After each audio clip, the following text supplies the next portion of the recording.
Bien, pues vamos a entrar de lleno a nuestro tema de hoy. Muchísimas gracias al doctor Ricardo Gamboa Gutiérrez por estar una vez más aquí en nuestro programa, que es La Casa de Usted, doctor. Muchas gracias por la invitación. El doctor Ricardo Gamboa Gutiérrez tiene licenciatura en médico cirujano, como médico cirujano de la Universidad Panamericana.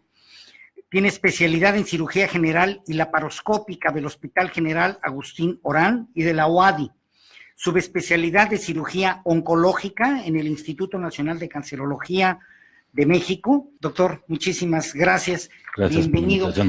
Hablando del cáncer de mama, ¿cuáles son los factores de riesgo del cáncer de mama, del que se ha hablado tanto, pero a veces poco es lo que se sabe ya en concreto? Bueno, lo que tenemos actualmente, lo que sabemos es que la mayoría de los cánceres de mama son dependientes de estímulos hormonales, por lo cual todo lo que aumente los niveles de estrógenos en el cuerpo puede puede aumentar el riesgo de padecer este tipo de cánceres.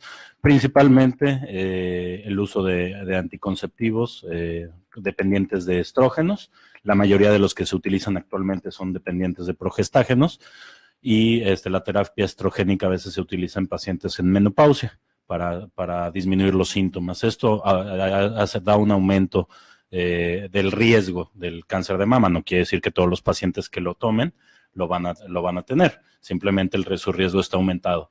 Otra de las fuentes de estrógenos en el cuerpo es el tejido graso. El tejido graso fabrica estrógenos de forma exógena, por lo cual las personas que tienen una obesidad importante tienen mayores riesgos de padecer cáncer de mama. Factores como el fumar, dietas altas en grasa y el sedentarismo también son factores que aumentan el riesgo en el cáncer para padecer cáncer de mama. Lamentablemente estos elementos, digo, y sin tratar de ser alarmista, pero este tipo de elementos que usted ha mencionado como factores de riesgo, son factores que están muy presentes en la vida, en el día a día, en la vida cotidiana, en nuestra sociedad. Sí, sabemos que actualmente alrededor del 30% de la población está en sobrepeso o en obesidad, entonces, por lo cual, pues bueno, a la larga tenemos un riesgo muy aumentado de que estas personas presenten algún tipo de neoplasia, principalmente a nivel mamario, aunque existen en otros sitios. Esto significaría que las mujeres, ahorita le pediremos que nos hable de los rangos de edad, si hay algún grupo social en particular, pero que las mujeres que en un momento dado pudieran estar con este riesgo, deben de hacerse estudios de detección, estudios de diagnóstico con frecuencia. Sí, actualmente tenemos un sistema de tamizaje.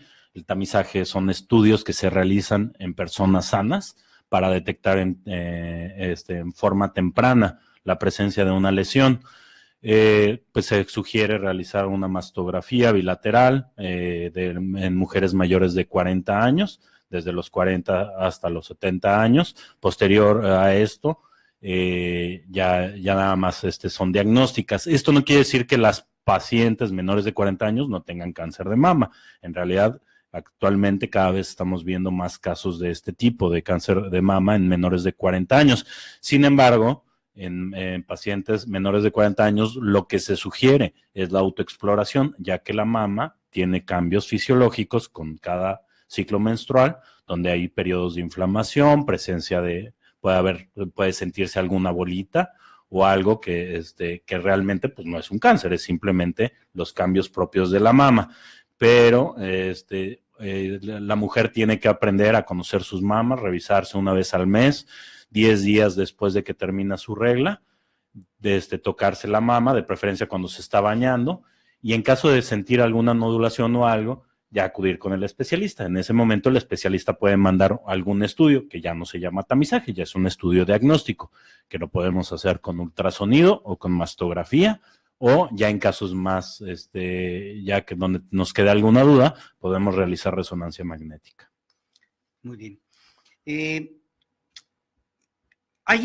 Nos decía, de estos, ¿cuáles serían los estudios diagnósticos más tempranos?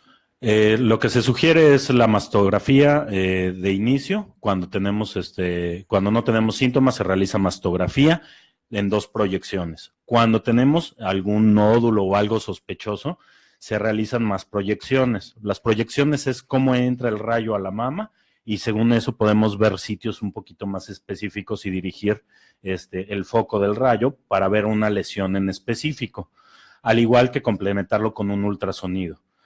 En la mayoría de los pacientes, alrededor del 90-95% de los pacientes con la mastografía y el ultrasonido, tenemos la suficiente información para determinar si requiere una biopsia o no la paciente. Existen lesiones más pequeñas que hay veces que requerimos hacer algún otro estudio. Caso de una condición de sospecha. De sospecha, correcto. Perfecto.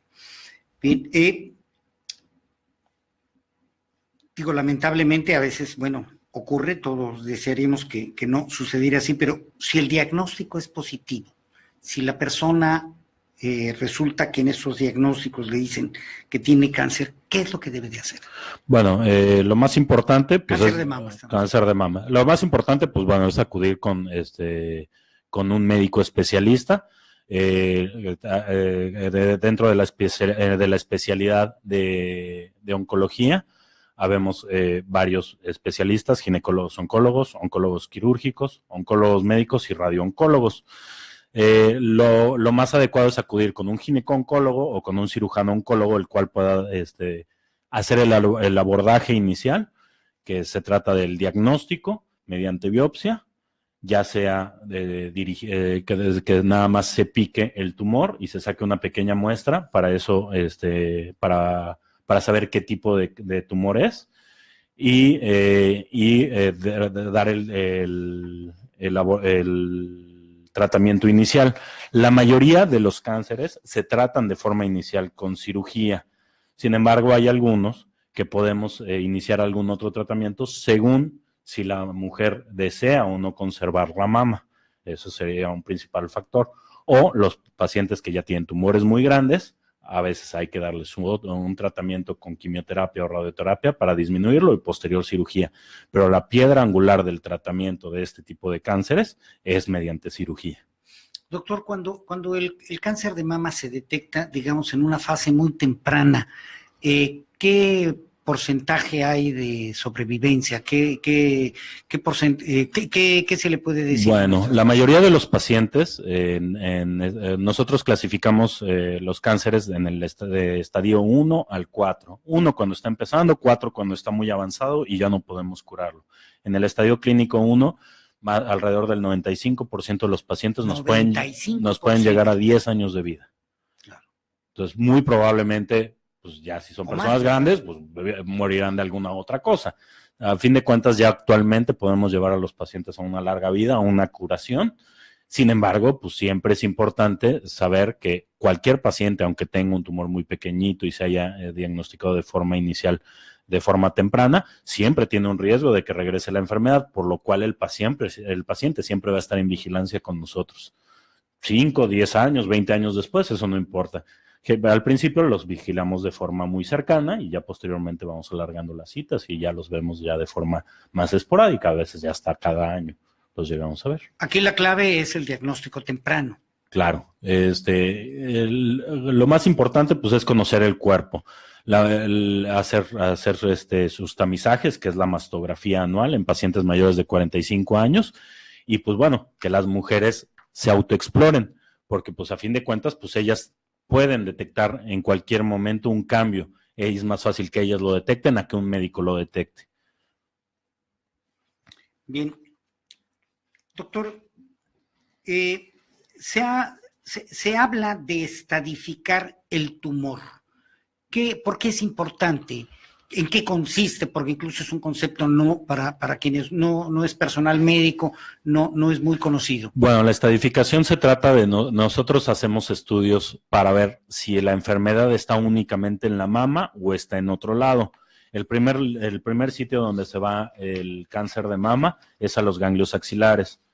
Entonces, dentro de la cirugía para tratar el cáncer de mama, siempre estadificamos la axila. Quitamos los ganglios o quitamos un ganglio de la axila y mediante eso sabemos si la enfermedad está empezando o ya está avanzada. También nos podemos apoyar en estudios como ultrasonido, radiografías y tomografías para saber si la enfermedad ha salido a otro lado y requiere algún otro tratamiento.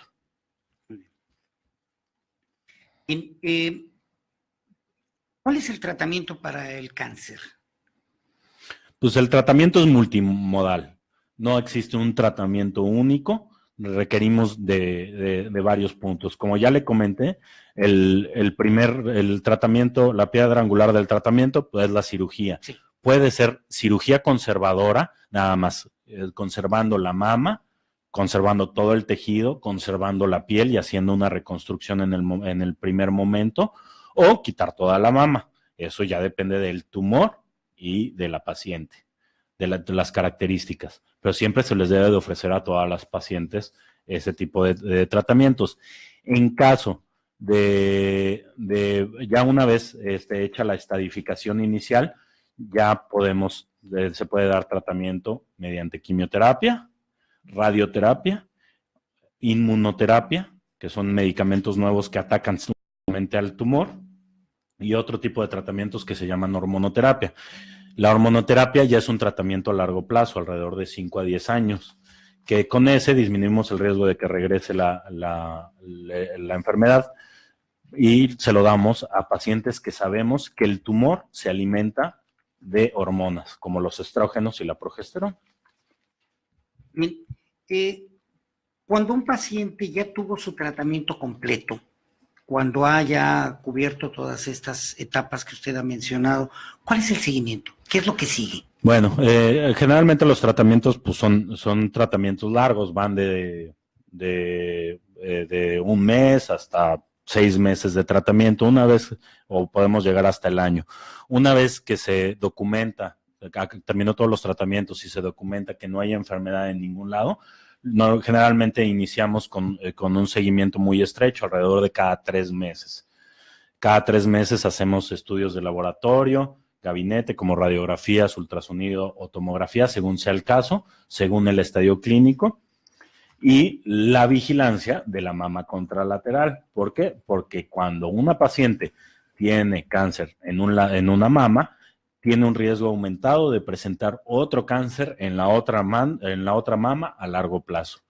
Entonces, todo eso, al principio lo damos durante 3 meses, los primeros 2 años, después de los primeros 2 años cada 6 meses hasta cumplir 5 años, y después de 5 años, una vez al año. ¿El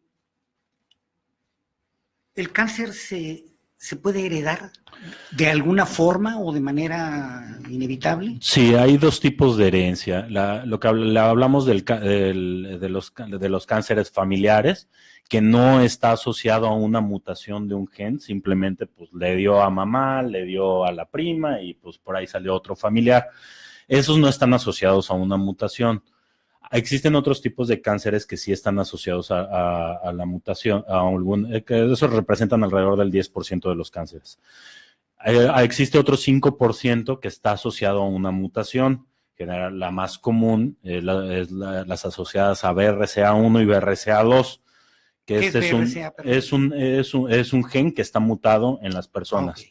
Se volvió muy famoso hace muchos años porque Angelina Jolie lo tenía, entonces es que se hizo una cirugía, claro. Y la gente lo identifica mediante eso. Cuando tenemos esta mutación que tenemos, lo que tenemos es un riesgo aumentado en cáncer de mama, en los 2 lados, así como cáncer de ovario y cáncer de endometrio.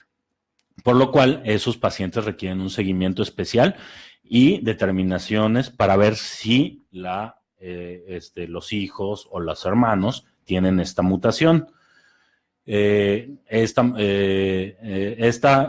mutación se busca en pacientes que cumplen cierto criterio, que tengan 2 o más familiares de primer grado con esta enfermedad y un familiar de segundo grado, o que tengan familiares que les haya iniciado, que hayan tenido cáncer de mama de forma muy temprana, y entonces, o que tengan familiares que tengan un hombre con cáncer de mama. Entonces, en esos pacientes vemos el riesgo que tienen. Si tienen un riesgo aumentado, se realiza esta prueba. No se les realiza a todos. ¿Por qué? Porque es una prueba muy cara y realmente pues, es muy baja la cantidad de gente que tiene esta mutación.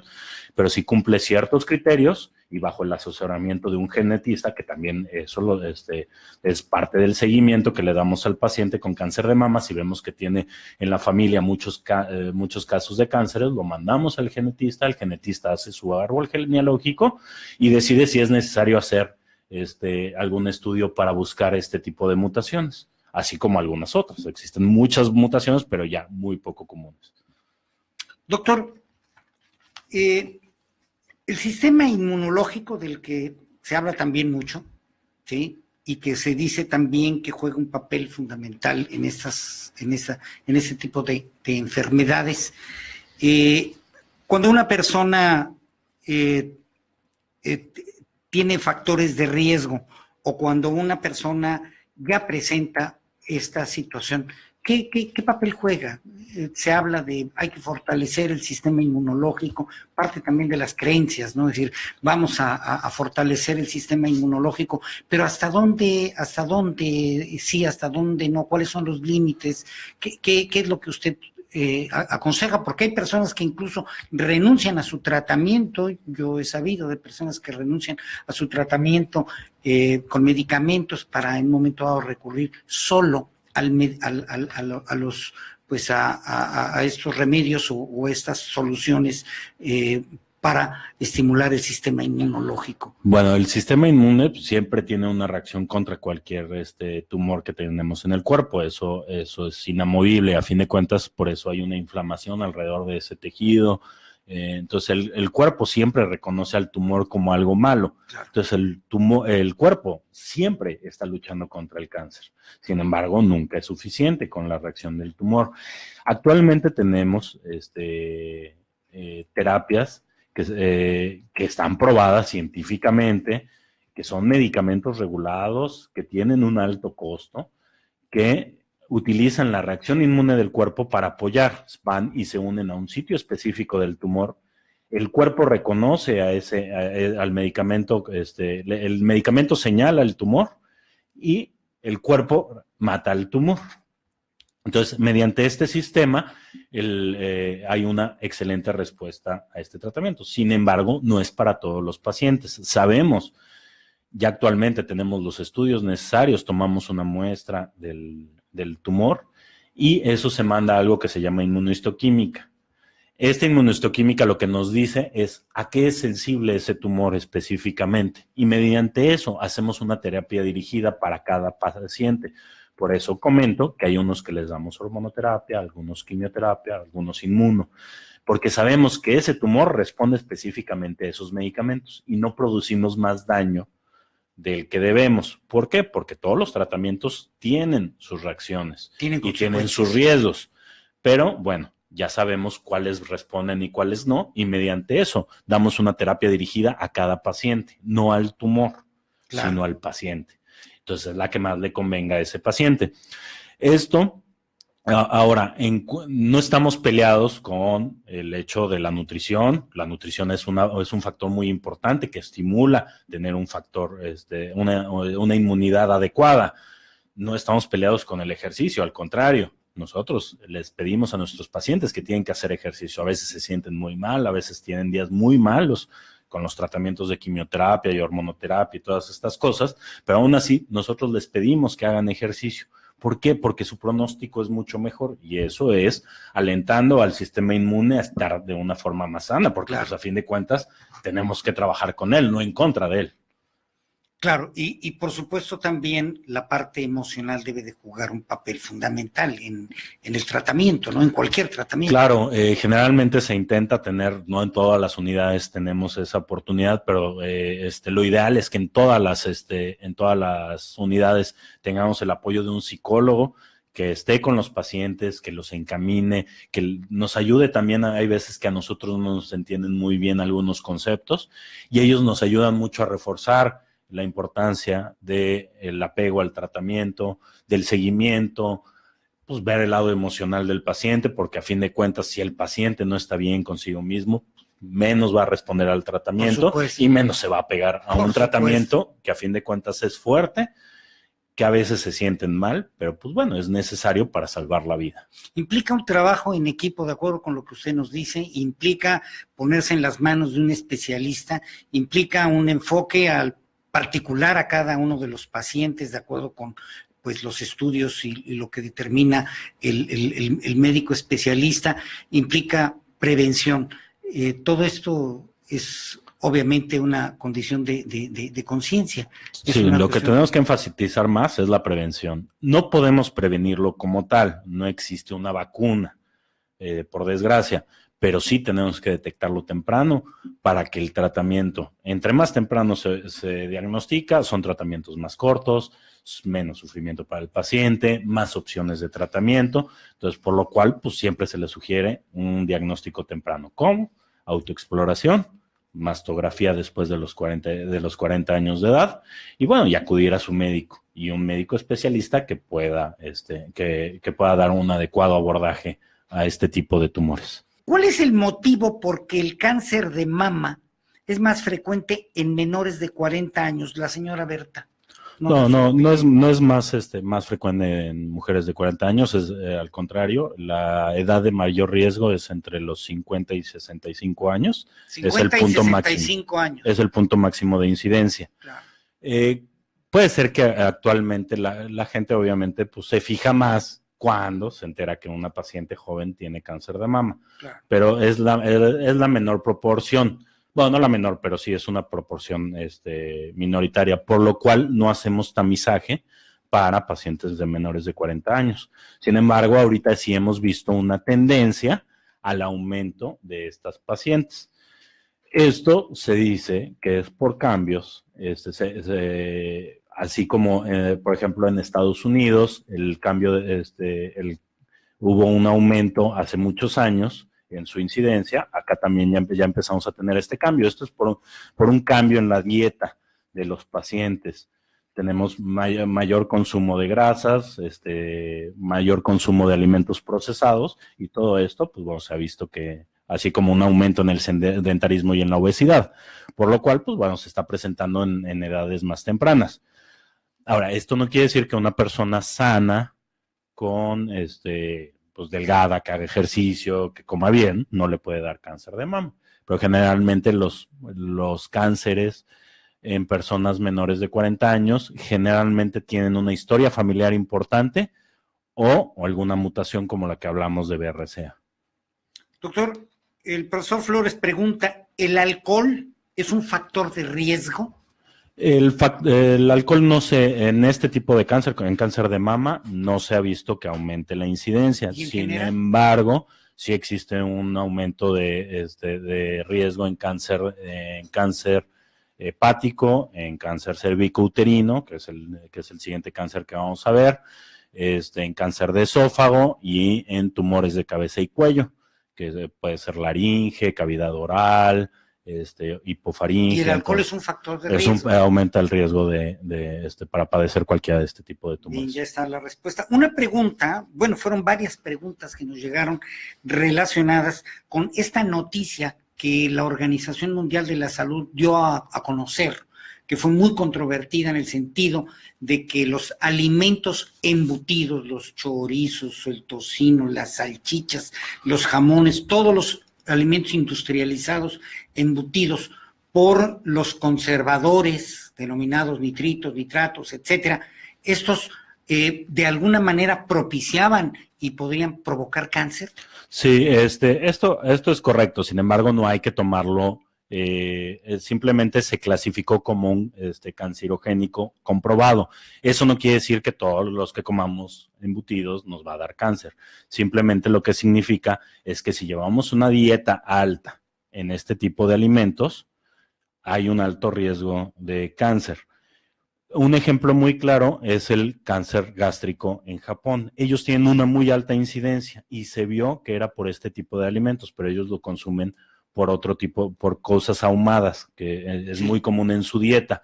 Esas cosas ahumadas tienen altos contenidos de nitratos y eso aumenta el riesgo en cáncer gástrico, más su predisposición genética en los japoneses, pues nos daba como resultado un cáncer gástrico.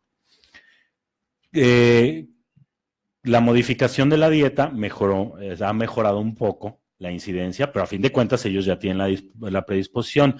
En cuanto a nuestra población, lo más importante, este tipo de sustancias nos da un aumento en el riesgo de cáncer de colon, que es el tercero más común en la población en general, hombres y mujeres. Entonces, por eso se clasificó como un carcinogénico. ¿Quiere decir que no lo debamos de comer? No, simplemente tiene que ser con moderación. No son alimentos que debemos de estar comiendo a diario. Simplemente pueden ser parte de nuestra dieta. A fin de cuentas, son alimentos que tienen adecuado contenido de nutrientes, pero pues como todo existe pues una pirámide alimenticia, ¿no? Que esa se describió en los años 50, si mal no recuerdo, en el cual sabemos que lo que más debemos de comer son frutas y verduras, segundo lugar leguminosas, tercer lugar carnes, cuarto lugar grasas y hasta el último carbohidratos y hasta el último grasas. Entonces, si nosotros mantenemos una alimentación sana, no es necesario, no es eliminar completamente esos alimentos. Pero ¿cuál es el problema?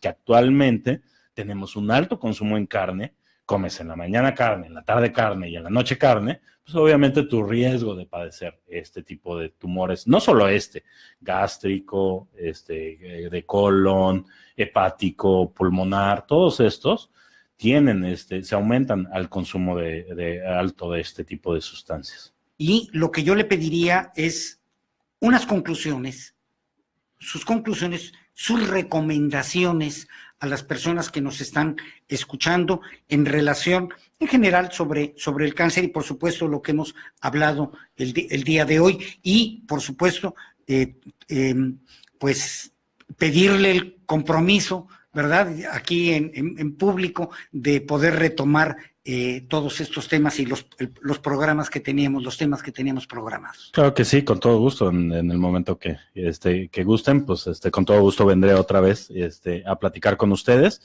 Bueno, lo más importante es la prevención.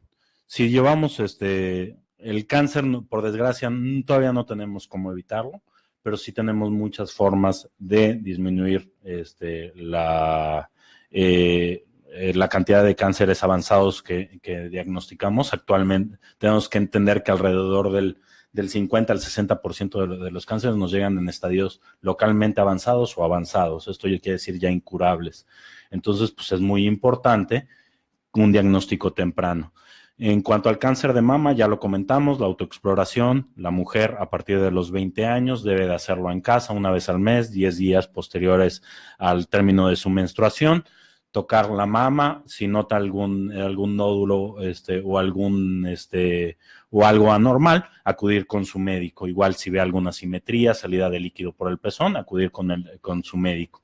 Y pues bueno, el médico lo referirá al especialista que él crea conveniente. Desde los 20 años. Desde los 20 años tiene que iniciar su vigilancia. Claro. Pero esa es la autoexploración. Así como anualmente acudir con su ginecólogo para que el ginecólogo la revise y haga los estudios pertinentes.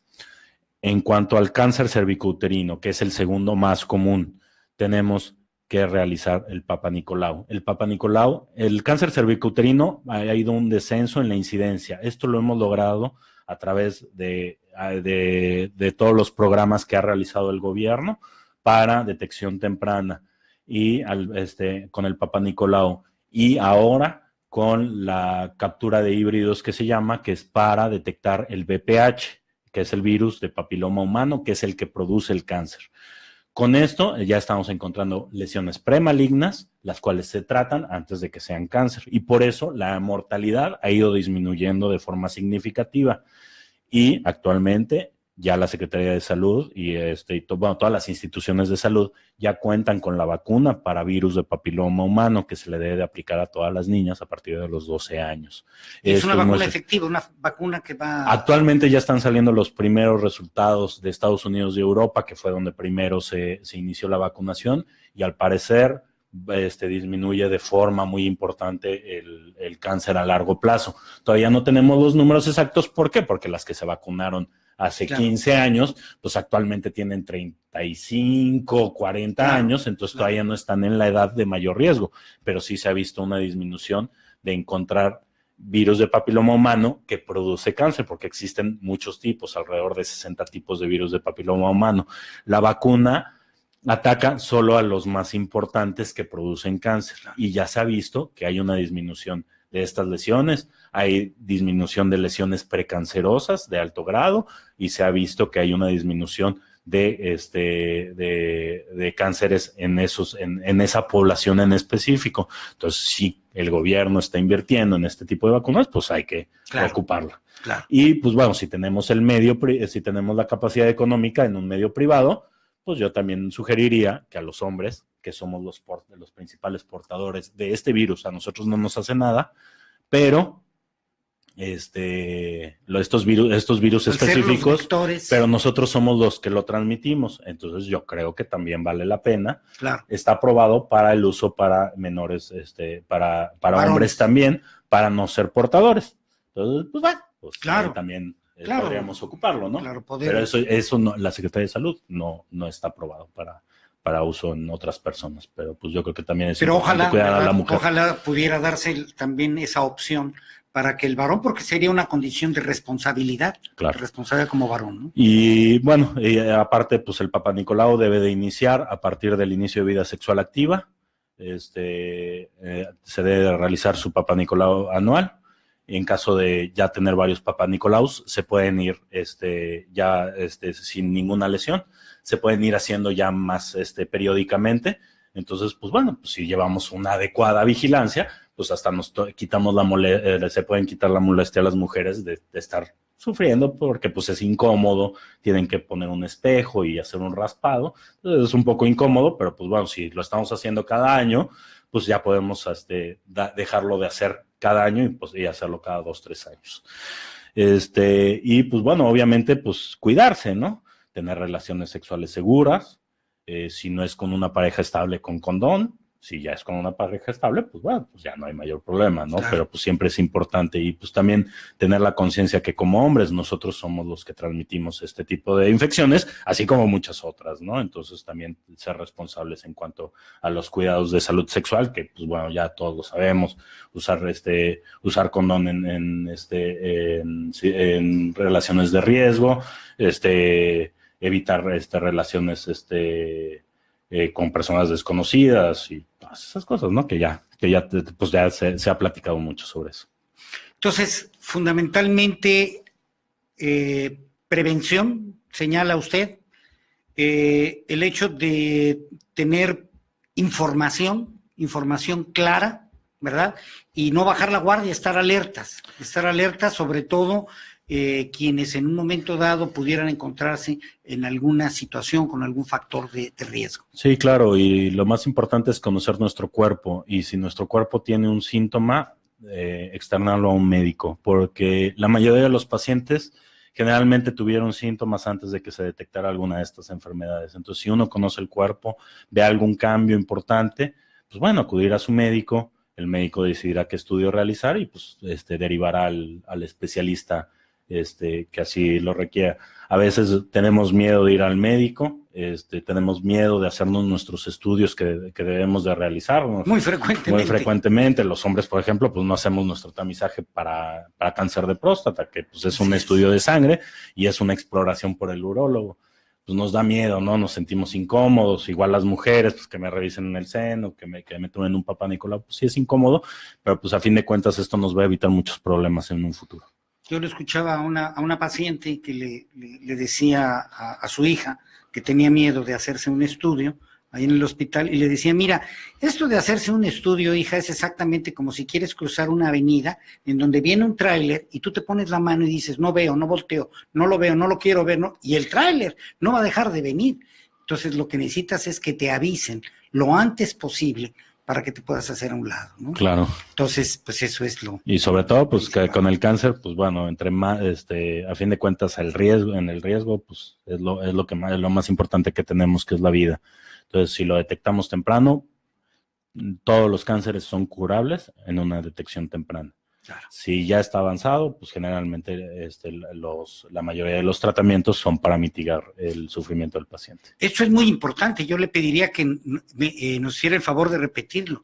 Todos los cánceres son curables cuando son detectados en una etapa temprana. Todos. No existe uno que no sea curable. Bueno, entonces es una cuestión de estar alertas y de hacerse alertas. los estudios y de estar pues en la jugada, como se dice popularmente, ¿verdad? Claro, y por eso también parte importante de nuestra labor es la educación del médico no oncólogo, para que Exacto. en el momento justo tengamos, cuando llegan con los médicos de primer contacto, ellos puedan referir de forma oportuna con el especialista que más convenga para no tener retrasos en el diagnóstico y posteriormente en el tratamiento.